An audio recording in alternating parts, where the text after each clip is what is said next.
মানুষ, আসসালামু আলাইকুম, বিয়াদবি মাফ করবেন, মানুষ রাস্তা দিয়ে একটা কালো মহিলা গেলে বা মেয়ে মানুষকে তাকাবে না, অথচ এই বেটারা কালো গাড়ি কেনার দিকে দিন ভরে পাগল হয়ে যাবে। ভাই কালো কালারের জিক্সার নাই, কালো কালারের জিক্সার নাই। এই যে আপনাদের জন্য কালো কালার জিক্সার নিয়ে আসি। আসলে বর্তমান এমন একটা অবস্থা, কালো কালারের গাড়ি ছাড়া ইয়াং জেনারেশন প্লাবান যারা আছে কিনবেই না। এদের মনে হয় মানতি, এরা মনে হয় প্রতিদিন রাত্রে স্বপ্নে দেখে কালো কালারের জিক্সার কিনবে। তো যাই হোক, এই কালো কালারের জিক্সার একটা গাড়ি আমার কাছে দুইটা আছে। এই একটা আছে, একটু দেখা দাও, 25-এর, এই একটা আছে 22-এর। তো অনেকে আছে তাদের স্বপ্ন আছে জিক্সার গাড়ি কিনবে কালো কালার, কিন্তু আবার ইন মাই পকেট একটু ল। তো আসলে সবাই গাড়ি কিনবো, স্বপ্ন সবাই দেখে। আমি নিজেও স্বপ্ন দেখি যে আমি একটা হেলিকপ্টার কিনবো, আল্লাহ পাক আমার যাতে স্বপ্নটা পূরণ করে। তো সবারই স্বপ্ন থাকে এই কালো কালারের এই জিক্সার গাড়িটা।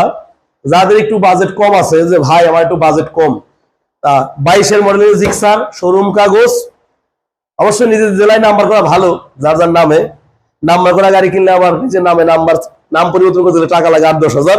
তো সেই সকল ভাইদের বলছি মাত্র 1,60,000 টাকা হলে এই জিক্সার গাড়িটা দিয়ে দেবো।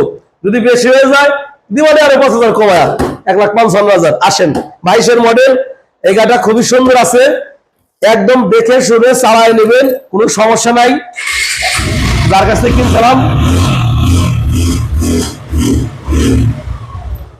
থেকে কিনছিলাম আমাকে অবশ্য ফুল ট্যাঙ্কি তেলও দিয়ে দিছিল, আমি আবার একটু বের করে রাখছি। আসেন, যদি কোনো ভাই এই গাড়িটা নেন তার জন্য আমি 2 লিটার তেল ভরে দেবো, কোনো সমস্যা নাই। দাম মাত্র 1,55,000 টাকা। যদি ভিডিও ভালো লাগে শেয়ার করে দেবেন, আর অবশ্য কমেন্ট করেও যাবেন। কমেন্ট করতে টাকা পয়সা লাগে না। আর বিষয় হচ্ছে যে খলিলুর বাজারে মেলা পাগল ছাড়াও জুটছে, তারা আবার বলতেছে খলিলুর বাজারে কোনো শোরুমই নাই। আপনারা আসেন, ওই ব্রিজের ভাই এসে জিজ্ঞেস করবেন শামীম ভাইয়ের শোরুম কোন জায়গা। যদি ভাই বলতে সমস্যা হয় বলেন শামীম শালার শোরুম কোন জায়গা, আবার অন্তত সবাই দেখাই দেবে। ভালো লাগলে ফলো করে দেন। আসসালামু আলাইকুম।